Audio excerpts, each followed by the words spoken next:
Sacré Perco, les roues de son triporteur collent à l'asphalte brûlant de cette fin d'après-midi torride.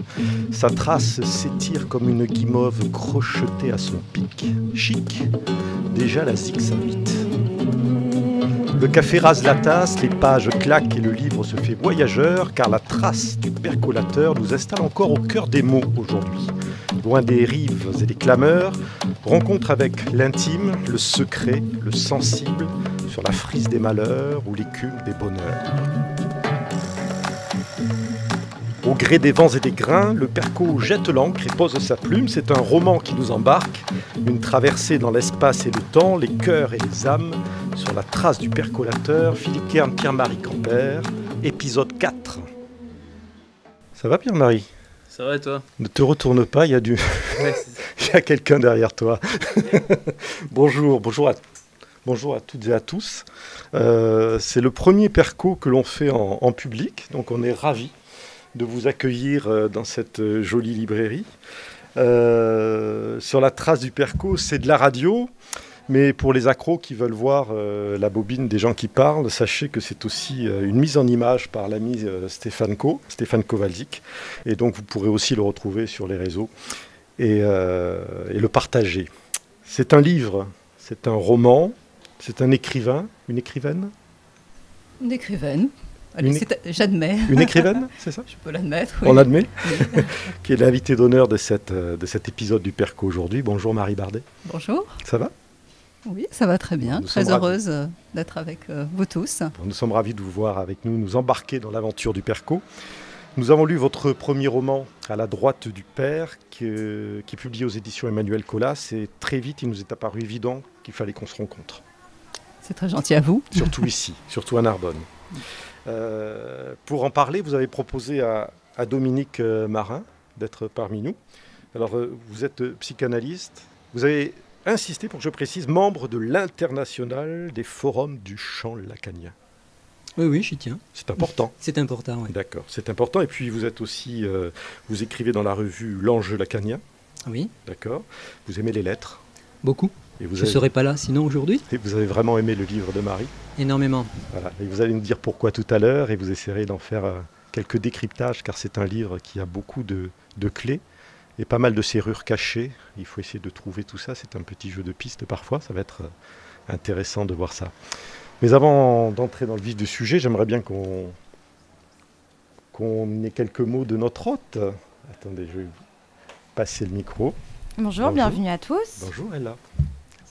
Le livre voyageur, voilà, c'est un nom qui pouvait qu'attirer le percolateur.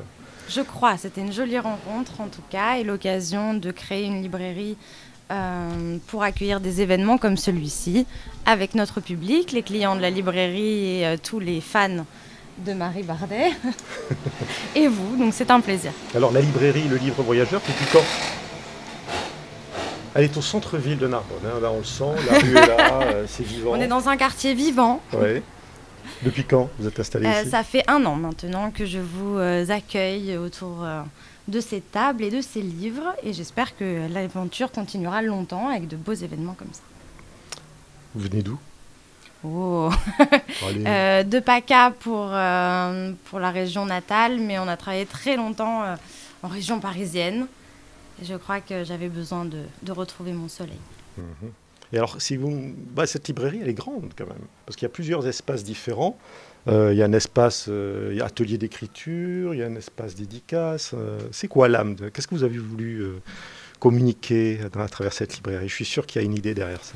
Alors, l'idée, c'était d'être généraliste avant tout, c'est-à-dire de proposer tous les rayons possibles et imaginables, et de créer chaque rayon en fonction des niches qui manquaient à Narbonne, donc en complémentarité de mes confrères, et non pas en concurrence.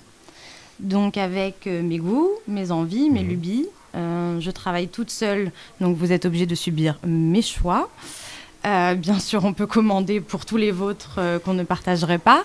Et donc c'est une entité qui me ressemble, avec 3 espaces distincts: espace jeunesse, sciences humaines, vie pratique, et la littérature, où effectivement on peut vous accueillir autour des ateliers philo, des ateliers d'écriture et des événements comme celui-ci. Très convivial comme endroit. De toute façon, si les gens se sont déplacés jusqu'ici, c'est qu'ils savaient qu'ils trouveraient certainement un bon accueil. On reviendra avec vous peut-être tout à l'heure. Avec plaisir. Parce que je sais que là, vous allez avoir du boulot. J'espère. Vous repassez derrière les rayonnages. Et là. On prend le temps, hein. Tranquille, on peut reprendre la chaise si quelqu'un a besoin de s'asseoir, peut-être. Ce serait dommage de ne pas... Bien, ça va mon perco? Ça va. Alors sur la trace du percolateur, c'est une traversée à travers des œuvres, à travers des gens, à travers des idées, des jolies pensées, des interrogations, des questions. Une traversée qui se fait par les mots, par la discussion, qui se fait aussi en musique. Et Pierre-Marie a concocté pour nous un cheminement musical qui va un petit peu nous servir d'étape tout au long de cette émission. On en vient à votre livre, Marie? Oui, très, très volontiers. Est-ce que j'essaie de poser le décor? Je vous le propose, oui. Allez, vous m'arrêtez si je dis des bêtises. Claire a 9 ans dans les années 70. C'est ça, au milieu des années 70. Son père est Gaston Robert. Il est déjà très âgé. C'est ça. Et très malade. C'était un architecte très en vue, à Vichy, sous le régime de Pétain. Tout à fait. Et quand elle est enfant, Claire va tomber en fascination devant une photo de Carlos. Alors, pour ceux qui ne le savent pas, Carlos à l'époque, c'était l'ennemi public numéro 1. C'était le bras armé de la cause palestinienne à l'époque. Et elle tombe en admiration devant une image de Carlos, un peu comme on peut tomber devant Che Guevara sur cette image-là. C'est un peu ça qui la fascine au début. Oui, alors je ne parlais pas forcément d'admiration. En fait, ça se passe dans un moment de trouble très, très profond. En fait, cette petite fille, Claire, découvre le portrait robot de ce terroriste, de cet homme effrayant, dans les colonnes d'un journal, d'un quotidien, qui ne s'appelle pas encore Le Figaro, mais L'Aurore à l'époque, qui est un journal plutôt conservateur, ce qui n'est pas étonnant dans une famille où effectivement le père a été proche du maréchal Pétain. Et cette figure de ce terroriste va lui apparaître dans un moment extrêmement critique. Un moment où son père, donc très âgé, vous l'avez dit, malade, a une crise terrible. Et dans un moment où il s'effondre sur le sol, il entraîne avec lui une pile de journaux. Et le journal s'ouvre précisément à la page Monde, et à la page Monde, l'actualité en 1975, cette année-là. Il y en avait plusieurs. Il y avait la bascule du Liban dans la guerre civile. Il y avait le suicide de Mike Brandt, qui était un chanteur pour Midinette. Elle aurait pu tomber amoureuse de Mike Brandt. Et elle aurait pu tomber amoureuse de Mike Brandt. Ça aurait été beaucoup plus plausible et logique pour une petite fille, effectivement. Il était très séduisant. Mais pour elle, c'est cette figure effrayante qui va la happer véritablement, et sur laquelle elle va projeter quelque chose d'assez étonnant, puisqu'elle va attendre de cet homme qui sème la mort finalement autour de lui, elle va en attendre la vie, paradoxalement. Alors on va voir tout à l'heure, on va en parler avec Dominique Marin. Et puis elle devient adulte, Claire, et adulte, elle tombe amoureuse de Maxime. Maxime, c'est un enfant de la guerre du Liban. C'est ça. Bon. Et leur mémoire à un moment va s'entrechoquer. Et Marie va comprendre un peu la fracture de son identité et tous les non-dits du passé vont ressurgir. Je ne rentre pas plus dans les détails, on va y rentrer petit à petit. En tout cas, c'est un livre qui est un véritable voyage dans l'espace et le temps, puisque le temps, il y a le temps de la collaboration dans les années 40. C'est ça. Après, le temps de la guerre du Liban dans les années 80, et puis le temps actuel dans les années 2010-2013, qui va nous ramener dans le Roussillon. Vichy, Beyrouth, Rivesaltes et le mémorial de Rivesaltes, ce sont les 3 lieux importants de ce livre. Tout à fait. Et c'est donc aussi 3 temps de ce récit qui va être décliné. Un premier temps où on va parler de l'oubli, un deuxième temps où on parle de l'enfance, et un troisième où on parle de la mémoire et des mémoires. C'est ça. Comme ça vous paraît peut-être complexe. On se dit, mais comment elle a réussi à nous embarquer dans cette histoire? Et pourtant, il y a un fil d'Ariane dans tout ça, un fil d'Ariane que va tenir Claire, l'héroïne, et qui va relier tous les personnages. J'ai compté, il y en a presque une vingtaine de personnages dans le bouquin qui arrivent. Je ne les ai pas comptés, contrairement à vous. Ils ont surgi par nécessité intérieure. Je n'avais vraiment pas de plan prédéterminé. J'ai commencé ce livre vraiment en tâtonnant, à l'aveugle. J'avais plutôt en tête une ambiance, une atmosphère, quelque chose qui était assez sombre, un petit peu humide, comme peut l'être une caverne, une grotte. Et les choses comme ça ont surgi et se sont dessinées relativement malgré moi et d'une façon parfois tout à fait déstabilisante, à tel point que lorsque le roman a commencé à m'emmener au Liban, je me suis arrêtée, je me suis dit, mais non, tu peux pas faire ça, personne ne te suivra, c'est impossible. Il faut rester dans cette France de Vichy, et c'est déjà un gros sujet. Et puis, en fait, évidemment, il y avait cette nécessité intérieure, parce que ce personnage qu'on a évoqué, Illich Ramirez Sanchez, dit Carlos, donc ce terroriste qui était effectivement, comme tu l'as dit, le bras armé de la cause palestinienne dans les années 70, eh bien, évidemment, il va faire écho et va mettre en relation de manière brutale et tragique les mémoires d'enfance de Maxime, ce petit garçon de la guerre du Liban, qui n'est pas palestinien, il est libanais, ses parents sont des chrétiens maronites, mais par idéologie, ils sont communistes, ils ont pris fait et cause pour les Palestiniens.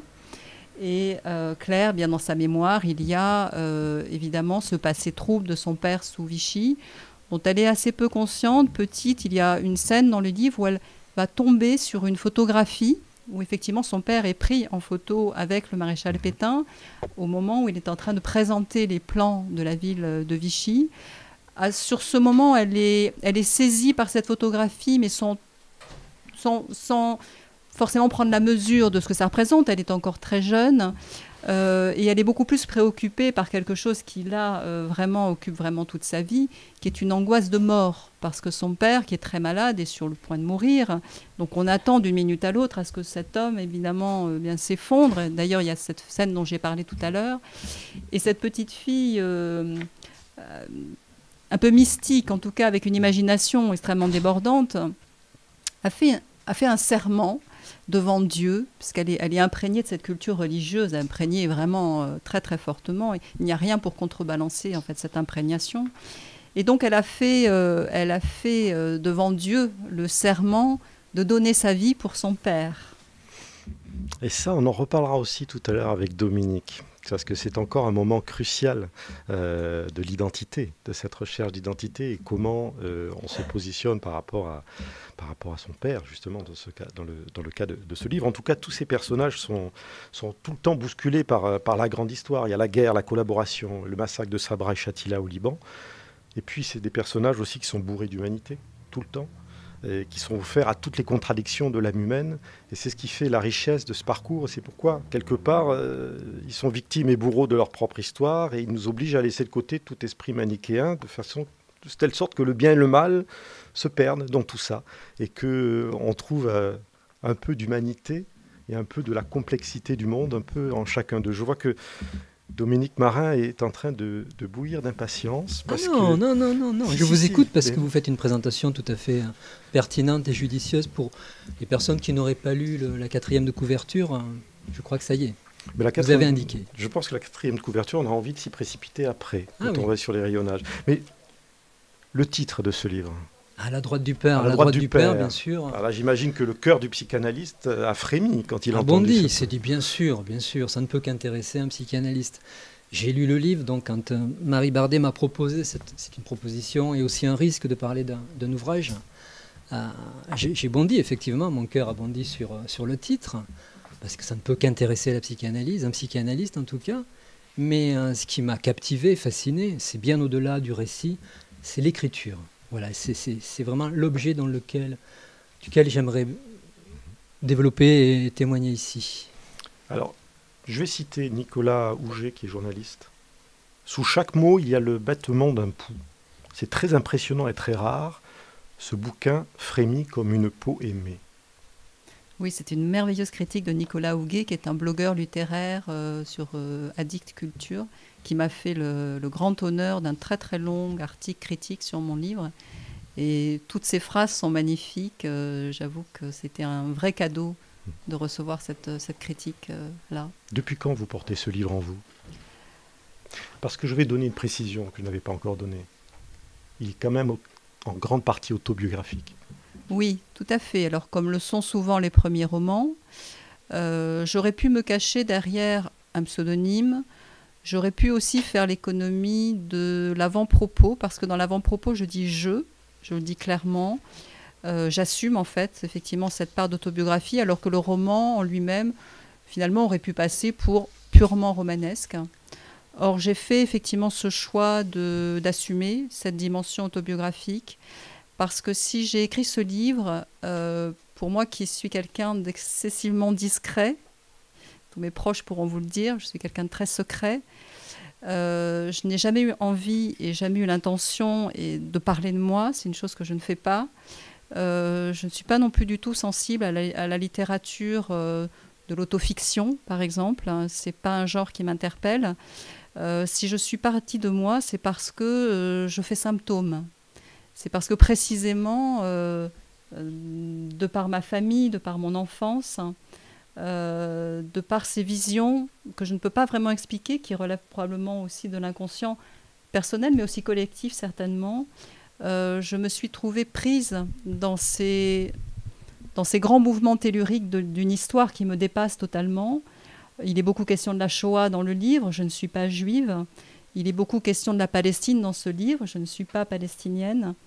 Je suis une petite Française élevée dans un milieu bourgeois paupérisé, puisque quand je suis née, on va dire que la famille était dans de grandes difficultés financières.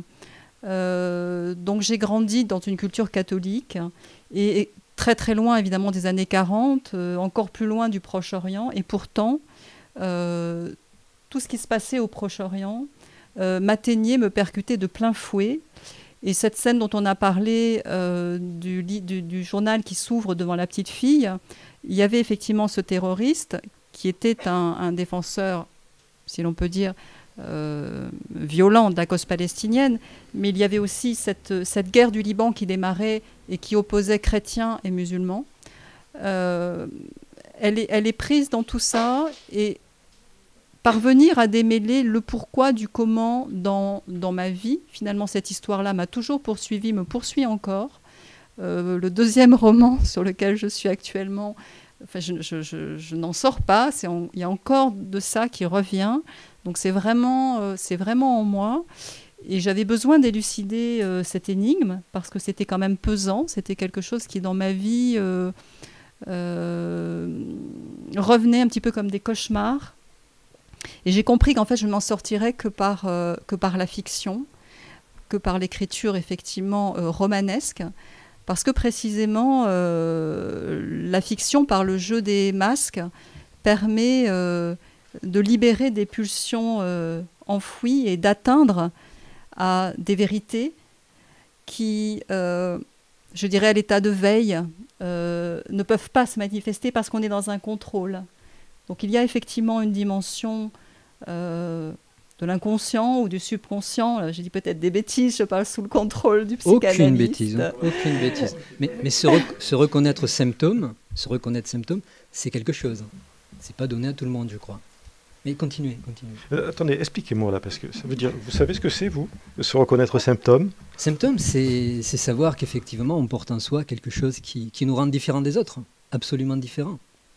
Et parfois un peu insupportable, peut-être aussi pour les autres. Je ne sais pas si ça va jusque-là. Et paria. Moi, je me suis sentie... Oui, paria, c'est ça. Voilà. C'est un autre nom du symptôme. C'est ça. Un symptôme, c'est ce qui empêche de vivre. C'est un embarras, c'est un travers dans l'existence. Et ça crée pour moi, vis-à-vis des autres, vis-à-vis du monde, comme une glace sans teint. C'est-à-dire qu'il y avait quelque chose entre moi et le monde qui ne pouvait pas passer. Oui.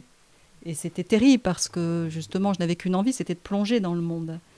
Et j'ai décidé très jeune, parce que évidemment je ne savais pas que j'allais écrire des romans, et puis c'est quand même très intimidant la littérature chez moi, avec ce père qui était plongé dans la Bible hébraïque, parce qu'il avait cette composante complètement paradoxale.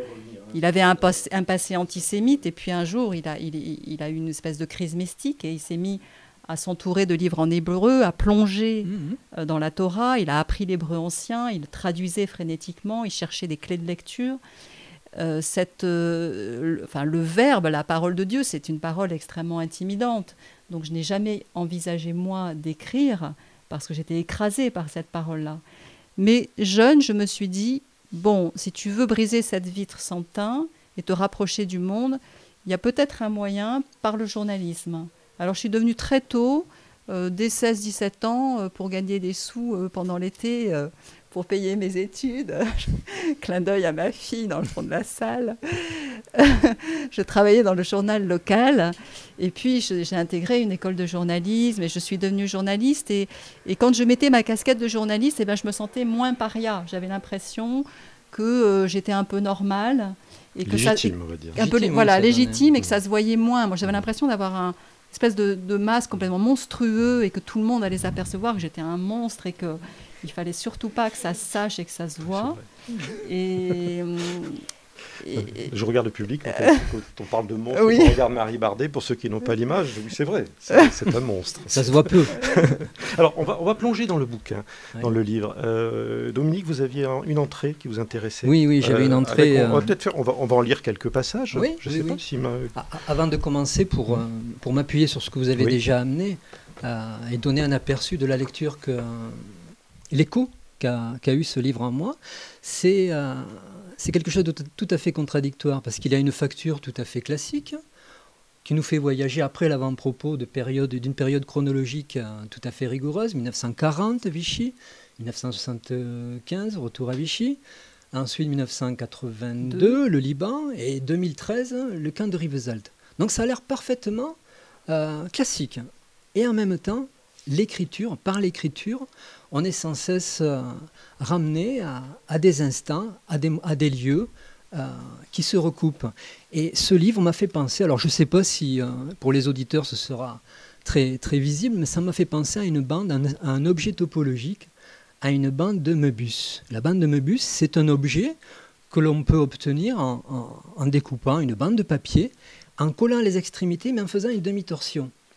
Et cet objet topologique, il a une qualité tout à fait extraordinaire, c'est que si on promène un stylo tout le long, on arrive au point de départ en étant passé dessous, sans s'en rendre compte. Ça veut dire qu'il n'y a pas de dessus, il n'y a pas de dessous.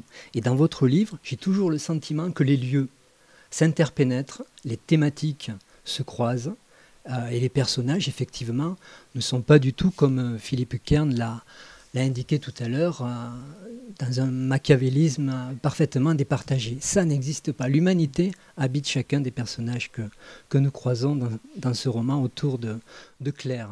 Donc le point sur lequel j'aurais voulu faire mon entrée pour parler de cette fameuse topologie du livre, c'est cette porosité qu'on rencontre à chaque coin et à chaque page, c'est la rencontre avec Maxime. Alors, c'est pas Maxime, hein, c'est déjà Maxime. Vous pouvez nous dire quelque chose sur le nom parce que oui, ça sonne Maxime avec un K, et oui. comme Gorky. Parce qu'effectivement, ses parents sont communistes et ils ont donné des prénoms à leurs enfants qui sont des prénoms très connotés. Donc le papa s'appelle Attallah. Et Maxime, c'est le petit dernier. Maxime avec un K, comme Maxime Gorky, évidemment le grand écrivain qui était proche de Staline. Parce qu'il faut dire que la littérature est toujours présente. Les auteurs sont toujours présents. Je ne sais pas si vous avez compté aussi les auteurs. C'est un hommage à la littérature. Ouais, oui. C'est un hommage à la littérature. D'ailleurs, vous parlez de la rencontre de Maxime et de Claire. Vous pourriez situer le lieu ? Oui, elle se passe à Beyrouth, pendant le salon du livre francophone de Beyrouth, sous le portrait de René Char. Il y a un portrait géant de René Char. Au Liban, il y a un engouement, un culte extraordinaire pour René Char. C'est vraiment un poète qui est adoré là-bas. Et puis, ce n'est pas un hasard, bien sûr, parce que René Char, c'est le poète de la résistance. C'est un homme qui a pris la plume, mais qui a pris les armes aussi. Et tous les poètes ne font pas ce choix. On peut choisir de se battre et de faire la guerre uniquement avec sa plume, ou bien avec les armes, ou bien avec les deux. Et René Char a fait les deux. Et le père de Maxime est très sensible à René Char, précisément parce que c'est une figure de la résistance. Or, Attallah, le père de Maxime, ayant pris fait et cause pour les Palestiniens, on est en 82 pendant le siège de Beyrouth. Donc Beyrouth est assiégée par les chars israéliens, les troupes israéliennes, à Beyrouth-Ouest. Donc il faut imaginer vraiment une ville qui croule sous les bombes. Et Attallah traduit René Char. Il est au sommet de son immeuble au lieu de s'enfoncer dans les caves comme la plupart des habitants de Beyrouth-Ouest. Il n'y a pas que des Palestiniens, il y a aussi toutes les forces progressistes, les forces de gauche, les communistes, les intellectuels, les artistes qui ont choisi de rester à Beyrouth-Ouest en solidarité avec les Palestiniens. Et il il passe ses nuits, évidemment on ne dort pas sous les bombes, à traduire René Char, et finalement pour lui c'est son testament. Il n'imagine pas qu'il survivra à cette guerre et à ces bombardements. Et Claire et Maxime se rencontrent sous le portrait de René Char, donc évidemment c'est pas un hasard. Elle est, dans sa vie adulte, elle a fait un choix qui je pense a beaucoup intéressé Pierre-Marie, parce qu'il a été dans le vin avant d'être dans le café et la musique. Claire est devenue vigneronne du côté de Rivesaltes, et elle est à Beyrouth, au Salon du Livre de Beyrouth, pas en tant qu'écrivain du tout, elle est vigneronne et elle vient présenter ses vins français qui ont du succès. Elle rencontre une notoriété absolument fulgurante parce qu'elle fait des vins d'auteur très très particuliers. Et elle va croiser Maxime, qui lui n'est pas vraiment là pour les dégustations, il est plutôt là, il aime aussi la littérature, il est allé, il est sur un stand à côté, il regarde les livres et puis il s'arrête parce qu'il voit cette femme en train de faire déguster son vin et il y a un échange de regards. Il y a un coup de foudre. Et il y a un coup de foudre. Et on arrive à cette scène que j'aimerais bien que vous nous lisiez maintenant, Marie. Alors, je ne vais peut-être pas lire toute la scène parce qu'elle elle est longue, je vais vous lire un petit extrait. Dominique fronce les yeux. Oui, je veux vous entendre. Dominique fronce les yeux, aïe, aïe, aïe. Alors, il ne faut jamais fâcher un psychanalyste. J'ai plein de petits post-it. Des fois, je donne des trucs comme ça, gratuits. Ah bon Ce sont des conseils gratuits. C'est des conseils gratuits. J'espère qu'on vous entend dans la salle. Et en fait, l'extrait que j'ai choisi, moi, c'est pas celui qu'a choisi Dominique, parce que celui qu'a choisi Dominique, il y avait des dialogues. Et je trouve que c'est très difficile à lire. Je n'ai pas le talent de ma fille, qui fait du conservatoire et qui est très très bonne en lecture. Mais qui aurait pu venir, le lire d'ailleurs. Je sens qu'elle en meurt d'envie. Elle en meurt d'envie. Oui, vraiment. Sur la trace du percolateur, on n'a ni Dieu, ni maître, ni format, ni règle. Donc, pourquoi pas? Alors, du coup, c'était lequel? Redis-moi, Dominique. Il y avait page 214. Celui que tu voulais. C'est page 214. Maxime prend le visage de Claire. Ah oui, alors non, celui-là, je l'avais repéré. Enchanté. Qu'est-ce que tu en penses, Pierre-Marie? Moi, j'aime bien les écrivains parce qu'au bout d'un moment, ils sont habités par leurs personnages, par leurs livres, et puis ils sont dans leur bulle. Je lis, excusez-moi. Oui. Alors, dans le micro, par contre, voilà. Enchanté, Maxime Gorky. Il ne faut rien exagérer, cet endroit est saturé de poètes. On va me tomber dessus, ajoute-t-il en plissant les paupières. Je préfère rester incognito. Ça tombe bien, s'amuse Claire. Je vous demande la même discrétion avec ce vin. C'est un clandestin, voyez, dit-elle en exhibant l'intrus. Maxime plonge son nez dans le verre. Une cuvée réservée, alors? Ce genre de privilège se mérite. Je ne sais pas encore comment je vais l'appeler, admet Claire. Avec un nom, on peut remonter aux origines. Je trouve cette manie détestable. Sait-on jamais d'où l'on vient? Si cet individu n'a pas d'identité, c'est peut-être qu'il est né sous X, suggère Maxime pris au jeu. Mais il en a une, ou mieux, plusieurs. Je préfère parler d'appartenance. Rien n'est jamais figé, non? Des images affluent brusquement. Les identités sont meurtrières, reprend Claire dans un souffle. Oh, j'étais seulement passée prendre un verre, proteste Maxime. Puis, désignant l'estrade devant laquelle le public a repris place, je vous empêche de suivre les débats. Son regard s'arrête sur le portrait géant du poète. Il hésite un court instant. Pendant la guerre, mon père s'était mis en tête de traduire Feuillet d'hypnose. Je continue. La nuit, il s'absorbait dans la lecture de René Char et lâchait son travail au matin. Quand il sortait, on n'était jamais sûr de le revoir. Non, ce n'est pas ce que vous pensez, Claire. Il est en vie, bien vivant. Il est retourné au Sud-Liban. Mon père disparaissait, voilà tout, et son absence se prolongeait. Ce qui le retenait loin de nous, de sa famille. Les enceintes crachotent, les fauteuils s'écrasent, l'attaché d'ambassade tapote dans le micro. Après la guerre civile, il m'a convaincu d'aller en France, chercher d'autres lumières. Des lumières, réagit Claire. La France est la patrie des droits de l'homme, mais elle n'a pas seulement été un pays de résistants. Merci. Excusez-moi.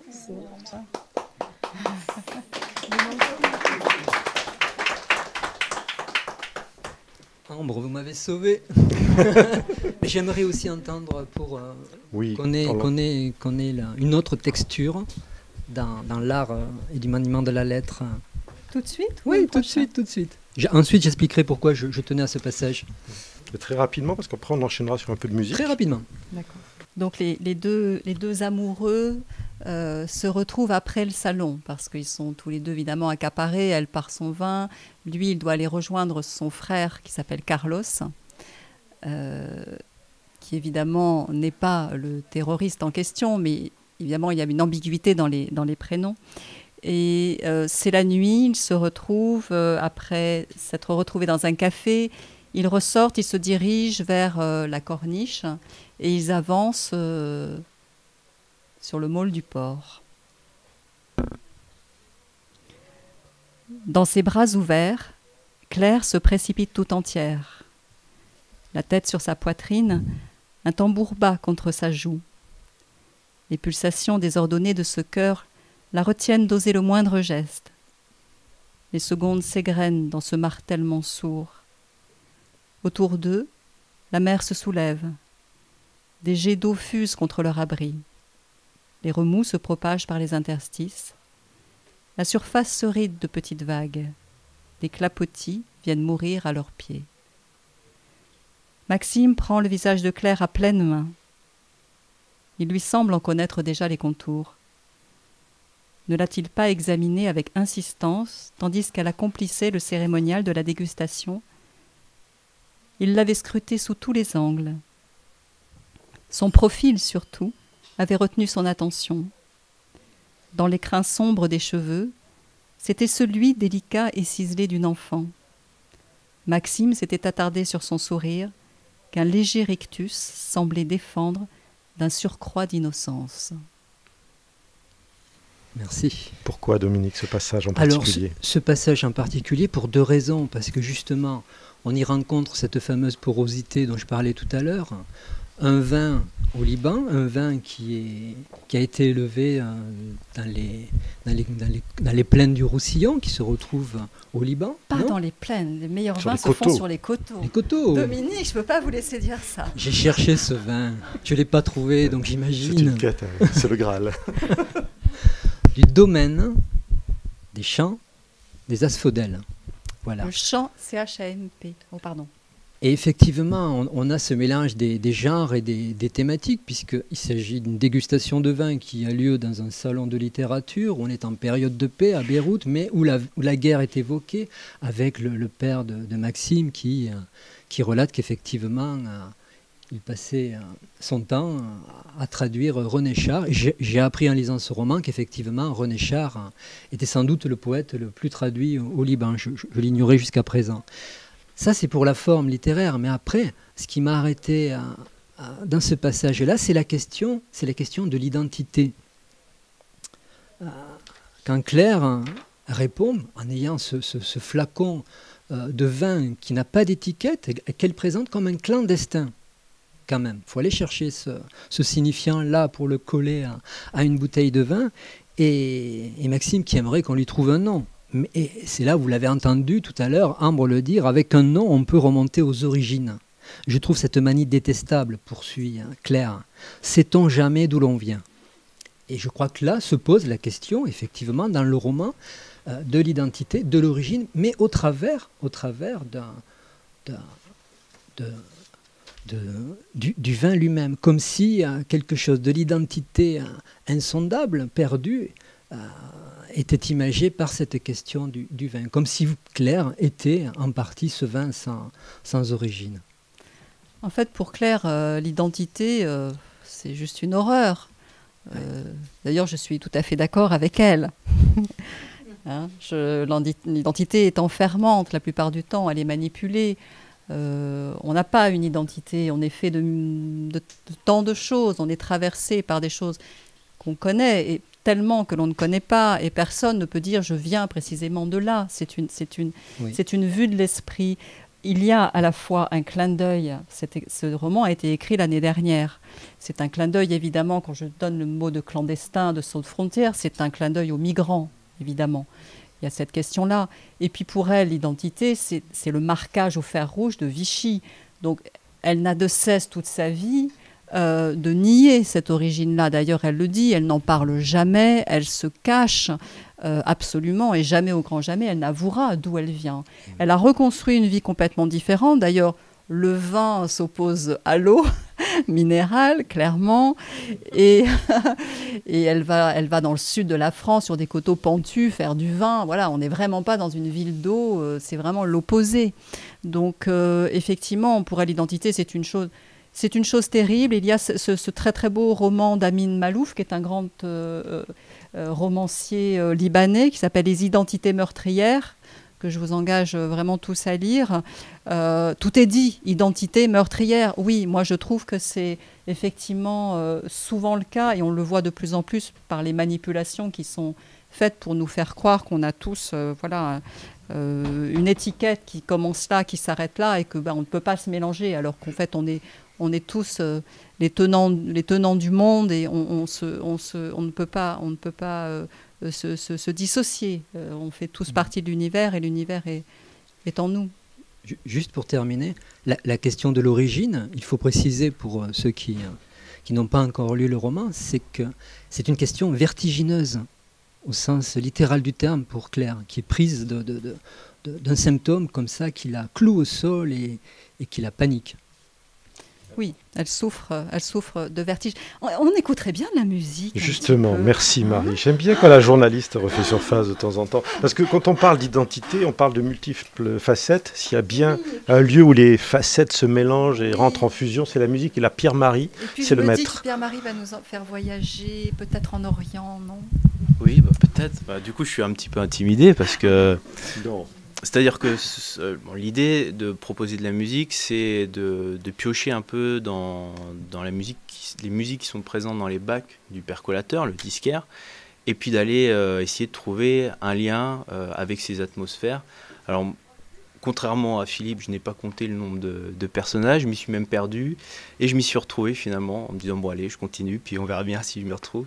Et donc voilà, c'était un peu ça ma lecture aussi, c'était... puiser cette atmosphère et puis finalement me retrouver. Donc là, on se retrouve au Liban, puisqu'on parlait du Liban. Mon lien avec le Liban, enfin en tout cas en tant qu'oreille, alors il y a deux choses, mais la principale, c'est celle avec Bachar Mar Khalife, qui est un pianiste franco-libanais et qui, contemporain, qui vient de sortir un nouvel album autour d'un musicien et d'un poète égyptien. Mais voilà, son héritage, il est libanais, son père est libanais, joueur de oud, il s'appelle Marcel Khalife. Et il y a pas si longtemps que ça, dans les années 90, il avait été accusé par la justice libanaise d'avoir blasphémé, d'avoir insulté la religion musulmane en incluant des versets du Coran dans une de ses musiques, enfin en tout cas dans une de ses interprétations d'un poème d'un poète palestinien, Mahmoud Darwish. Et donc voilà, donc c'est ça qu'on va écouter maintenant, puisque donc ça s'appelle Au Père, je suis Joseph, qui raconte finalement l'histoire de Joseph, fils de Jacob. Tu me surprendras toujours. Oui, et l'album s'appelle The Arabic Coffee Pot, puisque du coup, il se veut un peu chantre et défenseur des mondes arabes, du monde arabe, et de cette unité, malgré lui, son identité de chrétien maronite et des identités à la fois musulmanes et aussi juives qu'il y a dans les mondes musulmans, enfin le monde arabe, pardon. Donc voilà, The Arabic Coffee Pot, ça s'y prête bien au percolateur. Donc je vous laisse écouter ce poème et cette musique.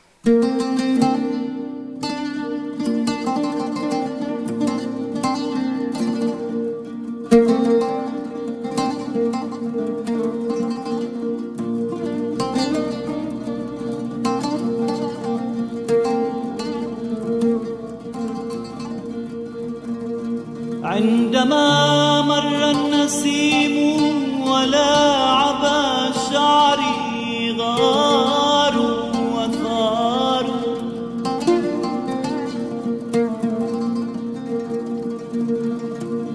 عندما مر النسيم ولاعب شعري غار وثار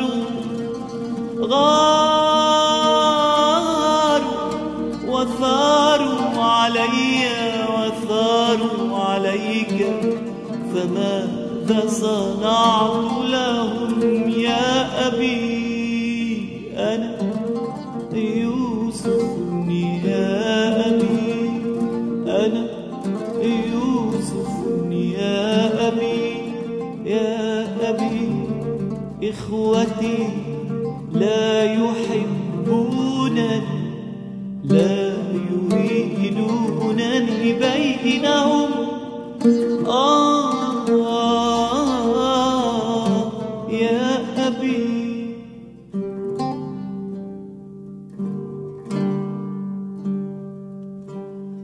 يعتدون علي ويرمونني بالحصى والكلام، يريدونني أن أموت لكي يمدحوني،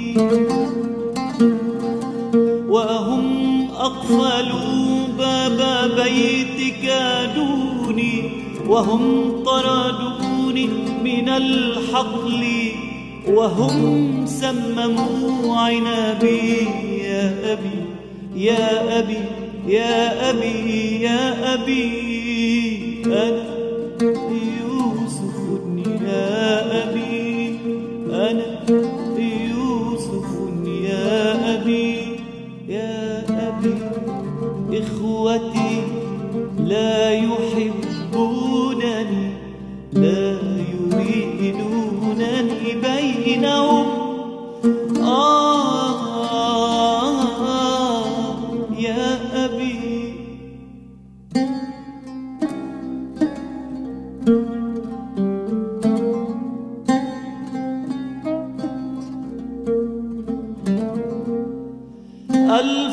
الفراشات حطت على كتفي، ومالت علي السنام، والطير حل فوق يدي.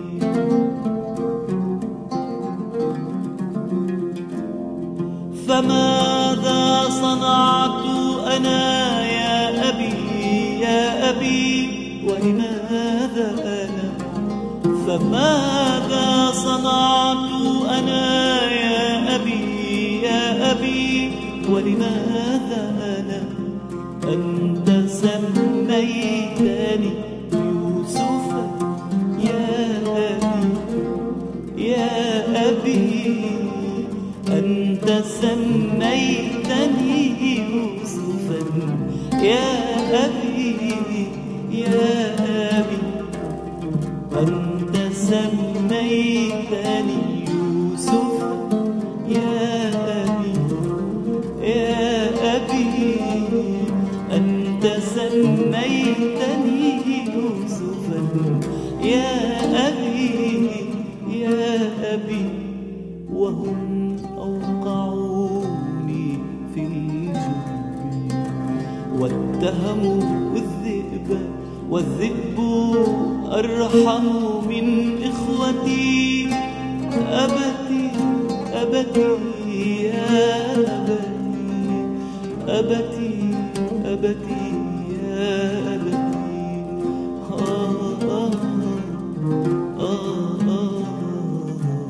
أبتي أبتي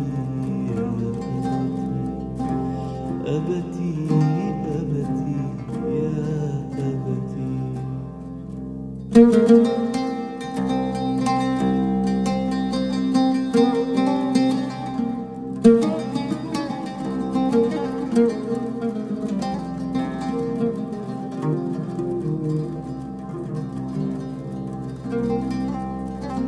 هل جنيت على أحد عندما قلت أني رأيت 11 كوكبا والشمس والقمر رأيتهم لي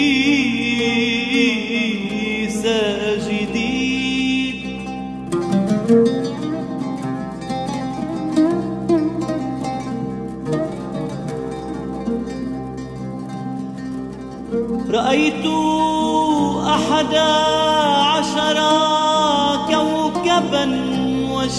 الشمس والقمر رأيتهم لي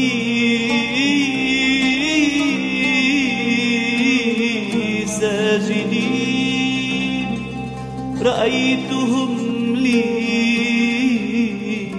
ساجدين رأيتهم لي ساجدين لي ساجدين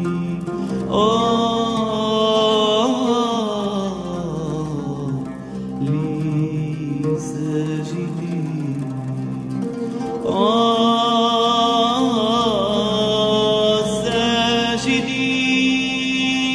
Sur les traces du percolateur, Pierre-Marie Campert, Philippe Kern. C'est quoi la bande-son de Marie, de Marie Bardet quand elle écrit? Alors moi, je suis très classique, enfin classique. J'ai écouté du baroque en fait. J'ai écouté beaucoup de musique baroque en boucle. Et j'en ai parlé un petit peu avec Pierre-Marie justement. Je crois qu'il a aussi fait une petite sélection, j'imagine. Enfin, ah oui, parce que vous avez passé commande en fait. Non, parce que je me dis surprends-moi parce que je vais donner quelques titres, mais voilà, moi je suis pas musicienne en fait, mais la musique est très importante. Elle me soutient. C'est vraiment une compagne parce que l'écriture c'est quand même quelque chose d'extrêmement solitaire. On s'enferme pendant des tunnels d'écriture. J'appelle ça mes tunnels qui peuvent durer des jours, des nuits entiers. Et la musique est vraiment une compagne. Et puis, j'ai eu beaucoup de retours sur la musicalité du texte, du livre. Et je ne suis pas très étonnée parce qu'effectivement, j'avais le sentiment que mes phrases, quelque part, coïncidaient avec la phrase musicale et que les mots tombaient sur des notes. Alors, je n'ai pas cette culture savante de la musique pour pouvoir en parler mieux que ça. Je pense que, par contre, il y a des lecteurs qui, eux, ont cette culture, qui pourraient en parler savamment. En tout cas, il y a un rythme intérieur. Il y a un rythme intérieur. Avec des mouvements très différents. Il y a des passages avec des styles parfois très différents qui peuvent montrer qu'on se dit que quelque part, il y a une musique qui évolue au fur et à mesure de l'écriture. Oui, il y a des rythmes qui évoluent. Oui. Il y a un état de transe. En fait, la musique me permettait, parce que je n'ai pas le luxe de me permettre de ne faire qu'écrire, je suis obligée d'aller aussi travailler, faire tout un tas de choses. Parce que ce n'est pas un travail aussi, c'est aussi un travail. Mais du coup, pour passer d'un travail qui n'est pas l'écriture à l'écriture, il faut arriver à se remettre dans cet état très particulier d'écoute intérieure.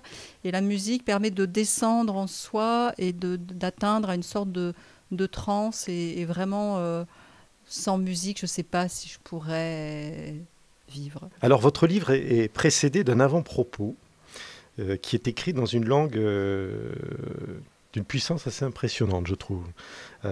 C'est vraiment un moment de littérature intense et qui donne finalement beaucoup de clés, en clair-obscur, des clés de l'histoire, mais qu'on ne soupçonne pas encore la force de ce tourbillon dans lequel on va être plongé petit à petit avec les personnages. D'ailleurs, je suggère à tous les futurs lecteurs de votre livre de relire cet avant-propos une fois que vous avez fini le livre. Et tout d'un coup, vous verrez bien. Et vous aussi, je crois, Dominique Marin, ces premières pages vous ont pas mal secoué. Ah oui. Et pour dire encore une bêtise, secouer un psychanalyste, c'est quelque chose quand même. Il faut du talent. Je sens que je ne suis pas venu pour rien. Je me suis fait un copain. J'espère. Ça, c'est chouette. J'aime bien ce genre de rencontre. Oui, effectivement, vous avez raison. Il faut le lire et le relire ensuite. Hein. Et si on le peut aussi, se permettre une deuxième lecture du roman. C'est vraiment très, très intéressant parce qu'on y retrouve cette fameuse structure de porosité, structure d'objets topologiques, mébiennes que j'essayais d'évoquer tout à l'heure. C'est pour ça que j'aimerais bien que vous repreniez sur une lecture, Marie, sur des passages du début du roman, puisque ce sont les toutes premières lignes. Absolument. Il faut savoir, c'est un élément stylistique que j'ai retrouvé plus d'une fois dans votre façon d'écrire, c'est que les personnages arrivent souvent sous la forme d'un pronom personnel, il ou elle, on ne sait pas qui. Ensuite vient un prénom, ensuite un bout de l'histoire. On découvre ça un peu à la façon qu'avait Flaubert de chercher à déstabiliser son lecteur avant de lui redonner la main, parce qu'il y a plusieurs pages où effectivement on revient en arrière, on n'est jamais dans un chapitre à une époque. Ça c'est primordial. Mais j'aimerais bien que vous lisiez quelques passages après la première phrase, C'est un discours, hein, c'est une femme qui parle. Je suis née de Vichy. Oui, ça c'est vrai que c'est l'incipit. C'est pas vraiment un discours, c'est un monologue. Oui. C'est un monologue intérieur parce qu'elle est quand même, cette personne, ce jeu est dans sa tombe. Oui. Elle nous parle depuis sa tombe. Porosité. Et elle nous dit, les eaux sales, on les a jetées dans la cuvette comme on tire la chasse, en détournant la tête. Je n'étais pas de ce monde, mais je le sais. L'homme qui a remis au maréchal Pétain les plans de la ville de Vichy en 1942, c'était mon père. La capitale de la France occupée, mon nombril. La promulgation des lois raciales en 1940, la gangrène qui m'a pourri lentement, mais sûrement. Les mutilations inévitables m'ont rendu semblable à ces corps disloqués, au service desquels Pablo Picasso n'a pas ménagé son talent. Je ne peux contempler leur sexe dépaysé, leur crâne fendu, leur œil cyclopéen, sans un sentiment troublant de mimétisme. Mon drame était tout intérieur. À présent que le cercueil est cloué, je vais pouvoir m'abandonner au lumineux travail de décomposition, par lequel ce récit fera œuvre ou ne sera pas. Je vais me mêler à la terre du cimetière. Oui, si j'ai tenu à ce passage incontournable, hein, je crois, c'est bien à cause de cette phrase « Je vais pouvoir m'abandonner au lumineux travail de décomposition par lequel ce récit fera œuvre ou ne sera pas. » Et il fait œuvre. D'où la question que j'aimerais vous poser. Parce qu'il y a une image qui m'est venue en lisant ce roman dans son ensemble, c'est qu'on pourrait presque avoir l'idée que l'ensemble des lettres de l'alphabet qui agencent ce roman vient là comme le résultat d'une autre histoire, hein, qui aurait été décomposée, parce que c'est le corps de Claire qui est décomposé, mais le corps symbolique, comme si on avait récupéré d'un livre toutes les lettres pour faire œuvre, c'est-à-dire un autre roman, une autre histoire. Et en ce cas, j'ai envie de vous demander si, pour vous, l'écriture touche à cette dimension-là de décomposition, parce que ce n'est pas simplement une composition d'une autre histoire. En tout cas, dans ce roman-là particulièrement, précisément, effectivement, je pense que c'est très juste. Cette décomposition était nécessaire puisque Claire, on en a parlé un petit peu tout à l'heure, et c'est là où ça se confond avec ma biographie, puisque là, Claire et Marie sont une seule et même personne. Quelque part, il fallait aussi en sortir de ce dont je parlais tout à l'heure. Et pour cela, il fallait, d'une certaine façon, éliminer Claire pour que Marie vive. Donc, dans ce livre, on peut dire que Claire accouche en permanence d'elle-même. Elle est dans ce mouvement où elle accepte de se confronter finalement à ses démons, et en particulier à cette enfance. On l'a dit tout à l'heure, elle fait tout ce qu'elle peut pour masquer d'où elle vient. Or là, dans ce roman, de par sa rencontre avec Maxime, une rencontre amoureuse, souvent, c'est le lieu de la parole où très rapidement on se confie des choses très importantes dans les premières heures, les premiers jours, les premiers moments de la passion amoureuse. Et Maxime, lui, se confie sans difficulté, sans retenue. Il va même très loin dans ce qu'il lui confie, des choses terribles. Et elle est comme ça dans cette retenue. Or, il faut évidemment qu'elle arrive à dépasser le secret, qu'elle arrive à dépasser cette prison dans laquelle elle s'est enfermée pour accepter finalement d'aller vers la vie. Donc oui, il y a des compositions pour pouvoir effectivement renaître autrement. J'avais clairement l'image du sculpteur qui fond une sculpture en bronze et qui décide de la faire fondre à nouveau pour lui trouver un autre moule. J'ai le sentiment qu'avec les lettres, pas les mots, avec les lettres, c'est quelque chose de cet ordre-là qui est opéré. Et si ça fait œuvre, c'est parce qu'on sent dans chaque ligne, entre les lignes, la perte de ce qu'est une réécriture. Parce que réécrire, si écrire c'est réécrire, ça signifie alors qu'il y a quelque chose d'une perte qui ne sera jamais attrapée. Et faire œuvre, comme je crois que vous avez réussi à le faire, qu'en tout cas moi j'en suis convaincu, c'est de rendre sensible cette part perdue qui court toujours. C'est pour ça qu'il y a des zones d'ombre qui demeurent dans le roman, et tant mieux, c'est ça la littérature, je crois. C'est très important de garder des zones d'ombre. Et pourtant vous venez d'en donner un éclairage assez cru. Vous avez dit Marie se confond avec Claire, et puis moi j'ai devant moi une photo. Alors vous l'avez peut-être vue, je la montre au public, hein, c'est la photo qui illustre le livre. Et cette personne, elle est brune, elle a des yeux noirs, elle a un sourire agréable. C'est Claire Bardet ou c'est Marie Robert? Alors bien sûr, c'est Marie, c'est moi.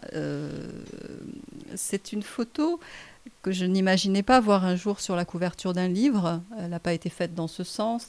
Elle a été faite par un ami très cher qui s'appelle Éric Feuyrade. Une photo qui a été prise à Paris, dans le Marais, dans un petit appartement, un petit peu comme ça, de manière très très spontanée.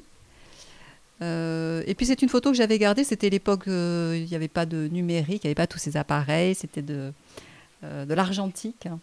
Et curieusement, alors je n'ai plus le négatif, mais j'avais gardé dans une enveloppe, enfin dans une petite boîte, voilà, un tirage papier. Et puis j'étais retombée sur ce tirage papier avec ce grain très particulier. Et un ami m'a proposé de la scanner pour voilà, garder une trace de qualité. Et puis lorsque l'éditrice, Emmanuelle Colas, commençait à réfléchir sur la couverture du livre, alors c'est parti un peu dans tous les sens, il y a eu plein de propositions. Je ne sais pas, j'ai ressorti cette image, mais je ne pensais pas qu'elle ferait vraiment la couverture. Je m'étais dit peut-être cette image fondue à autre chose. J'avais pensé à une œuvre d'art, à une peinture. Enfin. Et puis, voilà, toute l'équipe de la maison d'édition, il y a beaucoup de gens autour de ce livre qui travaillent, ils sont tous tombés en amour sur cette image et ils n'ont plus voulu rien voir et savoir d'autre. Ils ont dit ça sera ça. Voilà. En tout cas, ça en dit beaucoup. On était aux frontières de l'autobiographie. Et puis, je sais que Dominique, vous avez fait une enquête là, parce que vous avez dit c'est pas possible. Oui, c'est pas possible. On se situe. Oui. Parce qu'on est toujours à touche-touche avec la réalité. Dans ce roman, on croise des personnages. Alors, on croise Pétain, on croise Laval, on les entend dialoguer ensemble. Et puis, on croise Arafat, on croise le pape, on croise le président du Liban, Bachir Gemayel, on croise Menahem Begin. Et puis le père, Gaston Robert. Et c'est Gaston Robert, Dominique, vous avez eu envie de lever le voile. Alors est-ce oui. On le fait ou on ne le fait pas? On souligne... s'interroge là, on se dit est-ce qu'on lève le voile sur Gaston Robert ou pas? Avant de vous répondre, je souligne l'oreille analytique que vous avez pour relever tout à l'heure le mélange des prénoms de Marie, Claire, et qu'effectivement c'est toute la question que pose ce bandeau avec la photographie. Je trouve ça très bienvenu. Je sais pas, qu'est-ce qu'on décide là?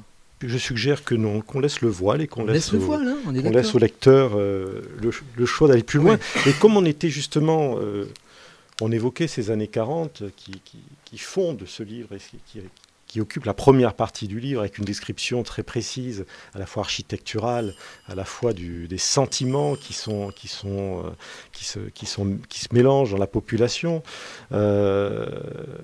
Pierre-Marie, allez, on va couper, on va un peu tracer au milieu des pages et des mots. On va partir sur la musique. Dis-moi. Ça me va. On part en 1940, mais pas à Vichy. J'ai regardé un peu ce qui s'était passé sous l'occupation. Bon, il y a des choses qui sont intéressantes. Il y a eu un cycle à la Cité de la Musique au milieu des années 2000 à propos justement des institutions musicales sous l'occupation. Ce qui fait partie du percolateur, c'est cette période qui est un peu étrange quand même, puisqu'elle est à la fois justement une période de déconstruction, de destruction, et qui va en fait dans la foulée, même pendant ces années de guerre mondiale, laisser place à des nouvelles formes musicales. récemment, j'ai pu assister à des concerts de l'ensemble Gilles Binchois, qui est dirigé par Dominique Vellard, qui est un Dijonnais et qui interprète beaucoup d'œuvres médiévales et d'œuvres de Renaissance. Et dans son album de composition originale, dans son livret, il indique que la musique n'a pas une évolution linéaire comme on aimerait le croire. Et souvent, on me dit souvent que, par exemple, voilà, dans les années 60-70, il y a le rock et depuis, il n'y a plus rien eu.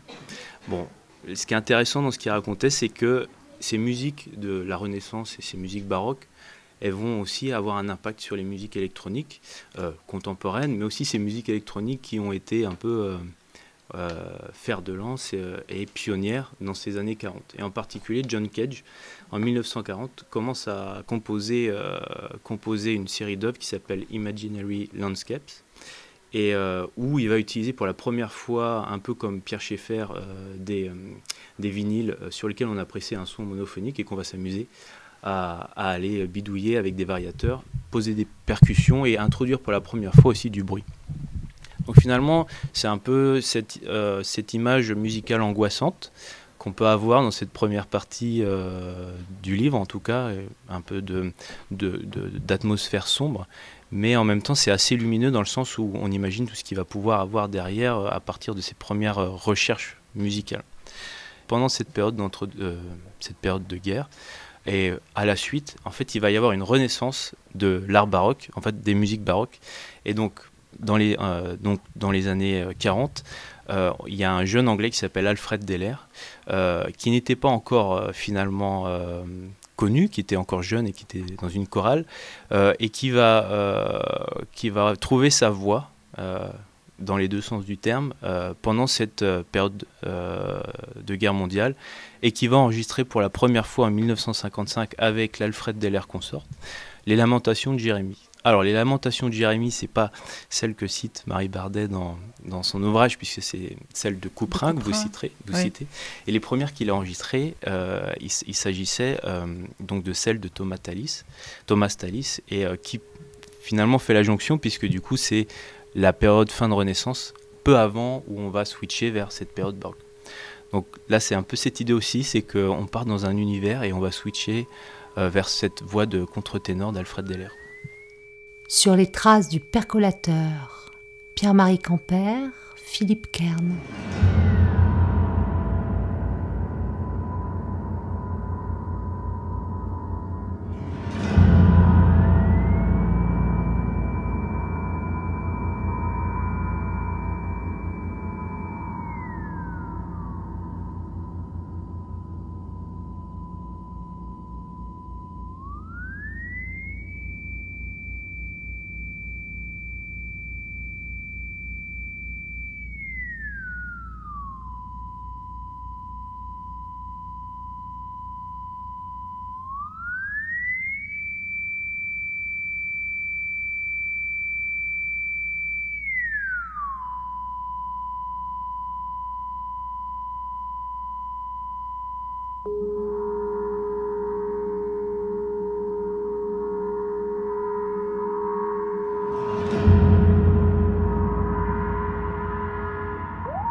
Merci, merci. Sur la trace du percolateur, avec aujourd'hui Marie Bardet pour son livre À la droite du père. On va tout doucement glisser sur la fin de cette émission, parce qu'on a été très très très bavard et qu'on ne veut pas abuser de la gentillesse de la librairie du livre voyageur. Dominique Marin, vous vouliez conclure à travers un dernier extrait qui était important pour vous, Il me semble qu'il a été évoqué, puisque c'était en effet pour revenir à ce moment tout à fait crucial où Claire, enfant, se fait un serment pour essayer de sauver Dieu et Sauver son père. Sauver son père. sauver Dieu, c'est pas mal. C'est un bon lapsus. Sauver Dieu le Père. Je me permets de ne rien dire cette fois-ci. Son père incarne Dieu totalement. Il incarne Il Dieu. écrit sous l'inspiration divine. Sinon, si vous voulez, on peut aussi évoquer un passage qui m'a beaucoup troublé, c'est cette crise mystique du père. Oui. On a l'impression parfois d'une quête un peu du Da Vinci Code à ce moment-là. Enfin, c'est très étonnant. Comment cet homme qui, sous Vichy, a accompagné les lois antisémites du régime, tout d'un coup va se mettre à porter une kippa et à vouloir sauver le peuple juif. Dit comme ça, on se dit, mais c'est complètement luberlu ce truc-là. Et pourtant... Oui, c'est ça, c'est un des nœuds évidemment du livre, et c'est aussi ce grand trouble de Claire et ses vertiges, évidemment, s'originent dans tout ça. On ne peut pas à la fois avoir baigné dans une famille où le père lui confiait ses réminiscences dans lesquelles il y avait ces figures qui étaient des figures repoussantes, la figure du juif, la figure du bolchevique, la figure du franc-maçon. Voilà, son père était resté très attaché à ces fantasmes comme ça des années 30 et 40 qui ont conduit à ce que l'on sait. Donc elle baignait là-dedans, et puis en même temps, comme diraient certains,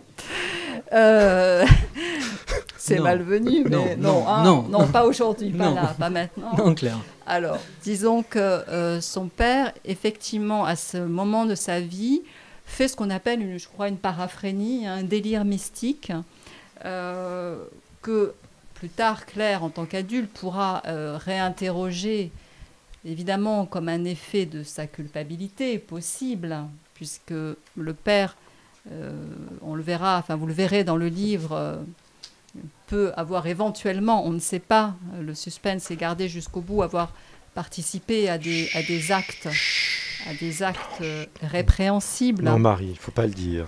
On ne sait pas. Il faut lire le livre. On ne sait pas. Voilà, le suspense est entier. Toujours est-il qu'effectivement, je peux vous lire un passage où ce père, dans cette phase-là de son existence, eh bien, en fait, il se croit investi d'une mission divine. Il veut rien moins que ramener dans le giron de la vraie foi, donc pour lui la foi catholique romaine, les brebis perdues d'Israël. Donc convertir les Juifs au catholicisme. Bon, il n'est pas le premier à avoir eu cette tocade, mais enfin chez lui c'est allé très très loin, puisque de l'âge de 50 ans à peu près jusqu'à sa mort, donc à 80 ans, donc les 30 dernières années de sa vie, il n'a travaillé qu'à ça. Et il a écrit des livres, quantité de livres, qui se vendaient d'ailleurs très mal, c'est pourquoi la famille était plutôt appauvrie, des livres dans lesquels il essayait de démontrer au peuple juif que celui-ci se trompait. Et il cherchait dans la Torah et dans le Talmud, il confrontait en fait les textes sacrés et leur interprétation pour essayer de trouver le moment où ça avait, comme on dit, vrillé, pour essayer de trouver la clé de lecture qui permettrait de prouver, de démontrer à la face du peuple juif que celui-ci eh bien, attendait vainement le Messie, car celui-ci était déjà venu et c'était Jésus. Donc je revendique mon lapsus. On essaie de sauver Dieu dans cette affaire. Il s'agit bien de ça. Alors un court passage de ce moment. Passage.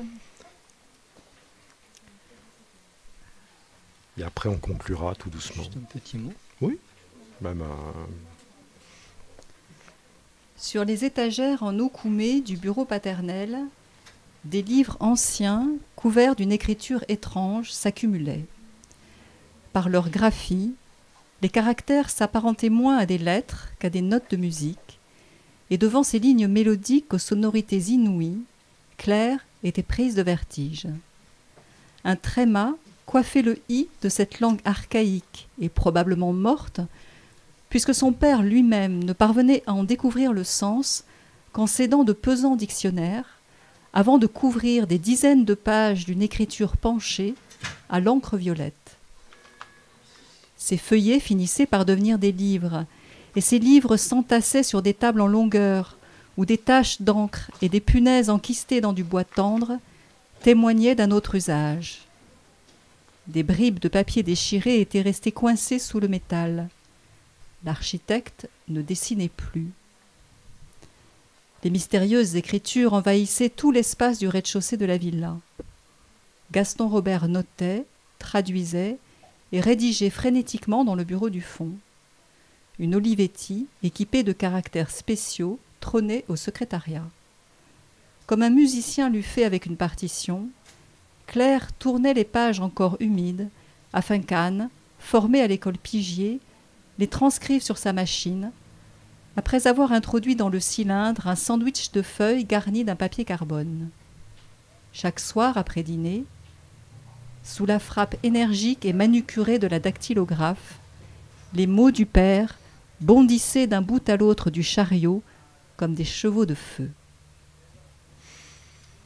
Oui, magnifique. Et ce qu'il y a surtout de saisissant, quand on connaît la suite du roman et ce vertige qui va saisir Claire après sa rencontre amoureuse, c'est qu'effectivement elle est déjà là, présente dans cette rencontre de ces caractères qui s'apparentent moins à des lettres qu'à des notes de musique.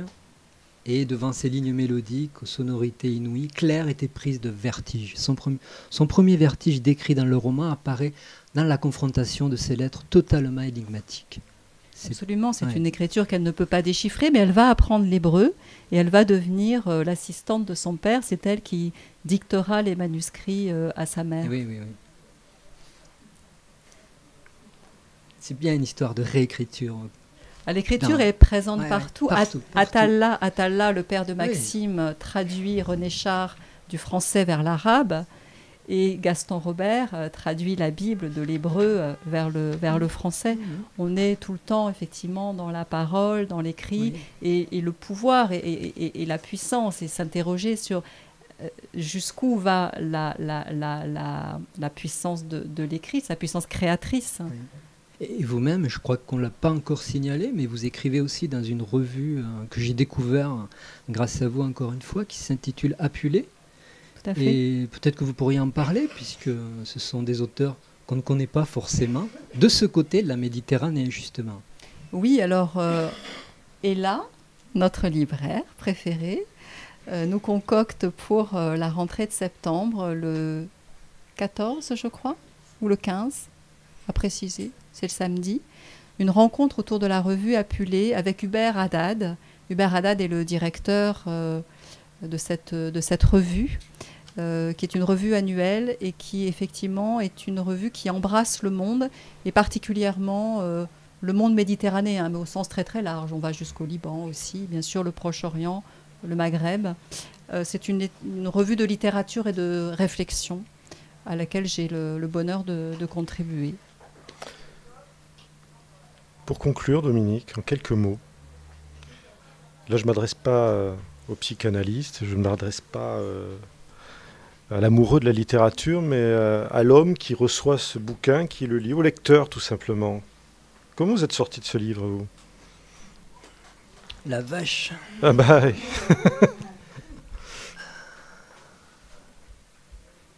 J'ai appris ce que j'ai évoqué tout à l'heure, à savoir cette idée qu'écrire et sans doute réécrire est se confronter à la perte qui a lieu à ce moment-là. Ça, c'est un point que j'essaierai de développer et de travailler par ailleurs. Ensuite, ce livre m'a énormément occupé. Il m'a même saisi par sa force, par l'écriture. Et aussi, alors là, je crois que ça rejoint l'homme et l'histoire avec un H... un peu plus grand que nous tous ici réunis, car la fin du roman se déroule dans le camp de Rivesaltes. Et l'histoire veut que dans ma famille, quelqu'un a frôlé le passage, l'internement dans ce camp. Puisque je peux dire que mon père a été un réfugié espagnol qui vivait en France, qui a fait la guerre en Espagne pendant 3 ans au front et qui a eu le destin de ces nombreux combattants, de réfugiés espagnols qui ont été accueillis, comme on le sait en France, sur les plages d'Argelès ou dans le camp ensuite de Rivesaltes. Donc j'ai été touché à plus d'un titre. C'est un livre qui touche, qui bouleverse. On ne sort pas indemne d'une histoire dont on n'est pas coupable. C'est Jean-Pierre Gattegno qui dit ça. Ça va mieux, Marie ?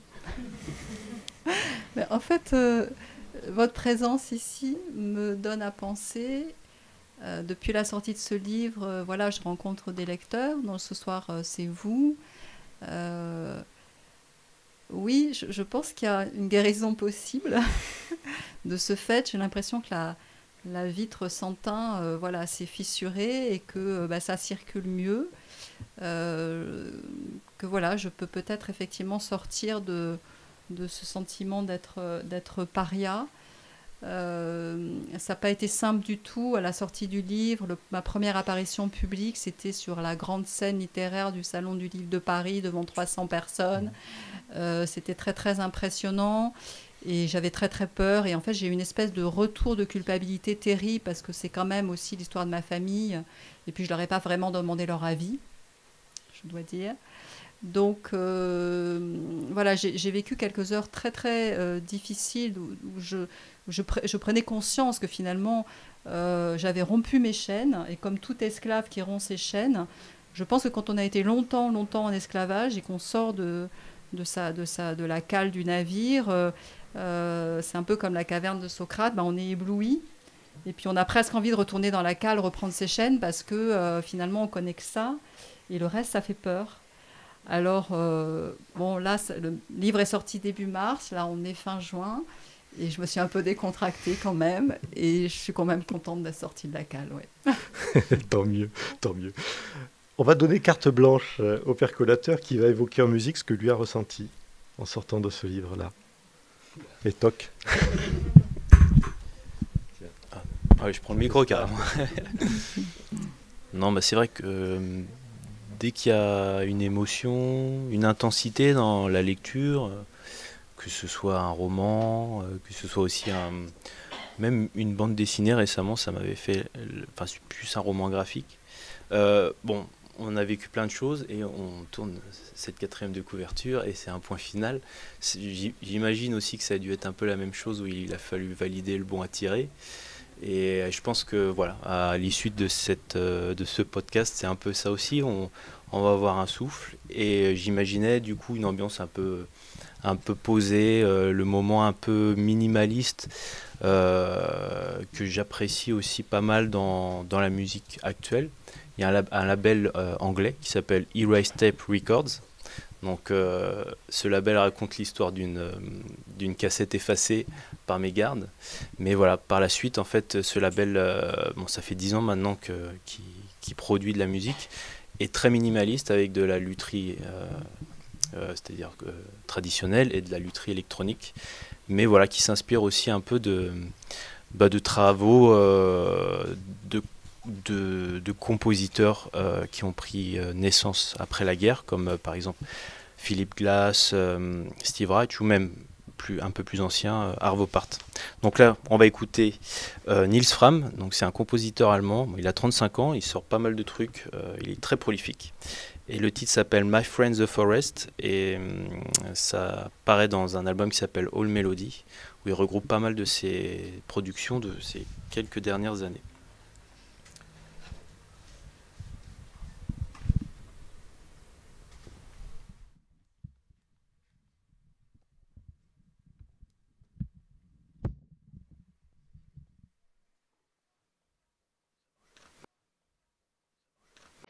C'était minimaliste. Vous étions prévenus. C'est bon, ça arrive.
Sur les traces du percolateur, Pierre-Marie Camper et Philippe Kern. Merci beaucoup, Marie Bardet. Merci beaucoup à vous tous. C'est un vrai bonheur.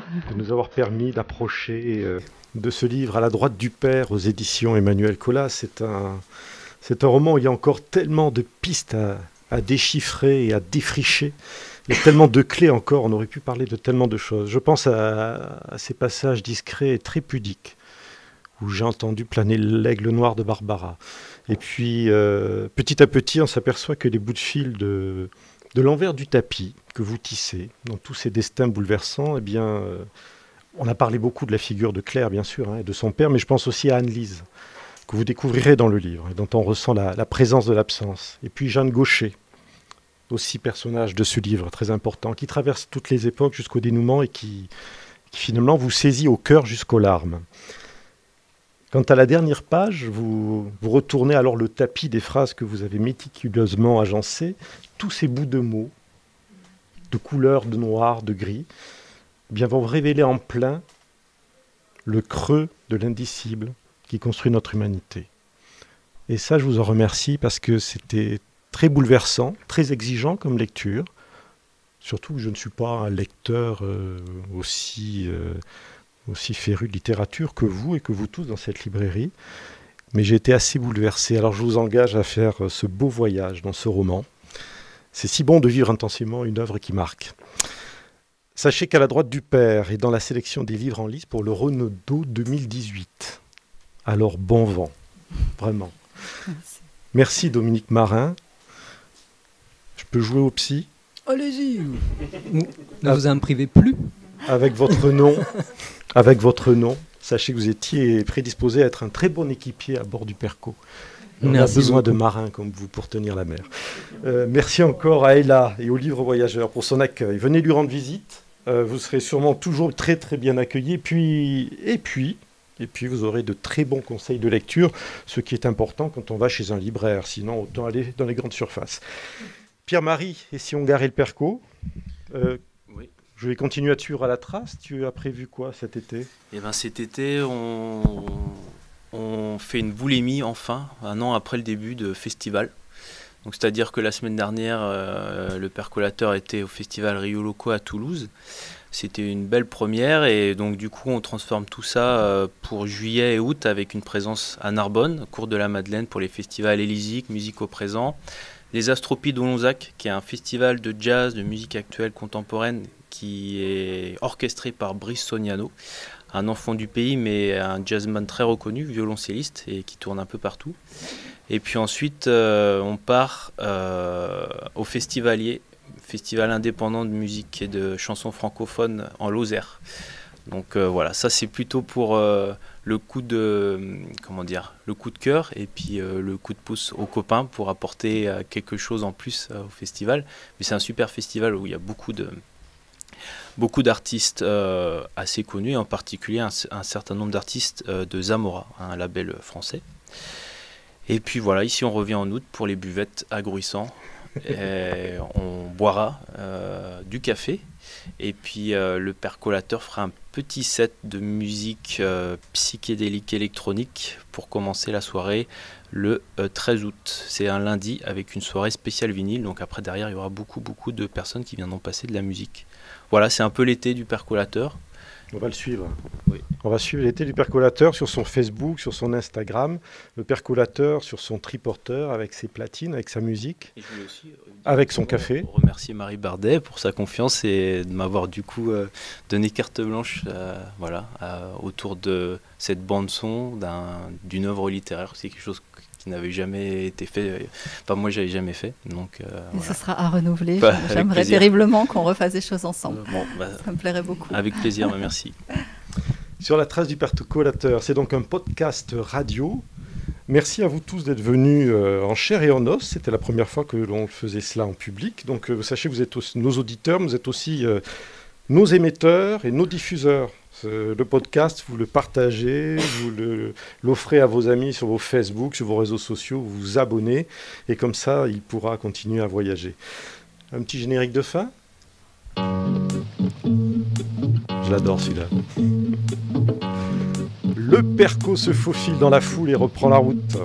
Triporteur du vent, il va où la vie bat. À l'heure où le monde se fait sombre, enfants et parents séparés des frontières, réfugiés perdus en mer, bientôt gens du voyage triés et expulsés, en ces temps où les beaux idéaux des Lumières sont dits bien-pensance, quand l'identitaire et l'arbitraire se parent du bon sens. Eh bien le Perco va garder son credo, vaille que vaille, recueillir les paroles, les témoignages, mettre en lumière les œuvres et les projets de tous ceux qui essaient de redonner dignité et humanité à notre planète. Notre devise, c'est un certain Dostoïevski, comme un phare dans le brouillard. Il faut que tout homme puisse aller quelque part. Rester en éveil et fraternel. C'est magnifique. Merci pour ce mot de la fin.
Mona,